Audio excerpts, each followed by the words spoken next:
Hello everyone, in this video I will compare Sora AI and Runway. When comparing Sora AI and Runway, both tools are focused on AI-generated video, but they target slightly different use cases and audiences.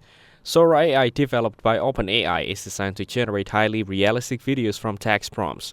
It uses advanced models to create full scenes with accurate lighting, motion, and spatial understanding.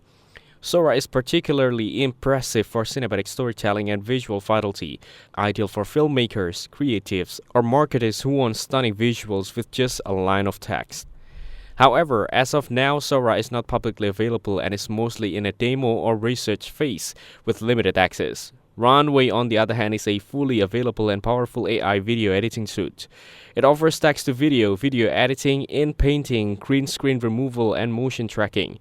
It's user-friendly and great for creators, YouTubers, social media marketers, and editors who need practical video production tools powered by AI. Runway Gen 2 can generate short videos from text or images, though the realism may vary depending on the prompt. So if you want cutting-edge realism and futuristic capabilities, Sora takes the lead, but it's not widely usable yet. For actual content creation today, Runway is the more accessible and versatile option. Thanks for watching. Don't forget to like and subscribe for more videos like this.